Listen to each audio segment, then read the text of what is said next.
Hello বন্ধুরা, তো এখনকার দিনে যে এআই দিয়ে যে কতটা মানুষের কি প্রভাব ফেলছে সেটা একটা গুরুত্বপূর্ণ তথ্য তোমাদেরকে তুলে ধরি। এই যে এই কদিন ধরে একটা ভিডিও ভাইরাল হয়েছে যে ডলফিনটি খেয়ে ফেলেছে তার মানে তার সাথে যে শো করতো সেই মহিলাটাকে খেয়ে ফেলেছে, তো একটি শো চলাকালীন। তো বন্ধুরা, এটার কোনো সত্যতা পাওয়া যায়নি যেটা অরিজিনালি ঘটেছে কিনা, বা এই যে বিদেশে যেসব খবরের কাগজ আছে এবং ভোকাল মিডিয়া বলে যে তথ্য যাচাইকারীর জায়গাগুলো আছে ওইগুলোতে কোনোভাবে উল্লেখ নেই যে এটা ঘটনাটা সত্যি ঘটেছে কিনা।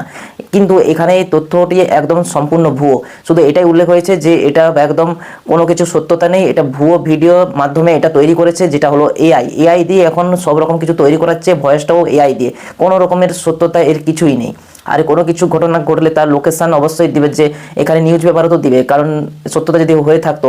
কিন্তু ভিডিওটা শুধু ভাইরাল হয়েছে কি একজনকে খেয়ে ফেলছে এইটুকুই, মানে একটা শো চলাকালীন দর্শকরা হাততালি দিচ্ছে, খেয়ে ফেলছে, এরকম ব্যাপারটা ভিডিওতে দিয়েছে। কিন্তু কোনো জায়গায় দেয়নি যে এই জায়গায় যে মানে ঘটেছে ঘটনাটা, এখানে শো চলাছে, আমেরিকা হোক, ভারত হোক, বাংলাদেশে হোক, যেখানে একটা শো চলাকালীন এটা হয়েছে, এরকম কোনো লোকেশনই নেই বন্ধুরা। তো একদম ভুয়ো, এআই দিয়ে তৈরি করা হয়েছে এই ভিডিওটি। এআই দিয়ে এখন সব রকম ভিডিও বানানো হচ্ছে, এই ধরুন কার্টুন ভিডিও, বিভিন্ন রকমের নানা রকমের ছবি দিয়ে, ছবির ক্লিপ দিয়ে সব কিছু চেঞ্জ করা হচ্ছে, এআই দিয়ে সব ঘটনাটা এটা তৈরি করেছে বন্ধুরা। কোনো রকমের সত্যতা নেই বন্ধুরা। তো চলো, যদি ভিডিওটি ভালো লাগে অবশ্যই শেয়ার করে দাও।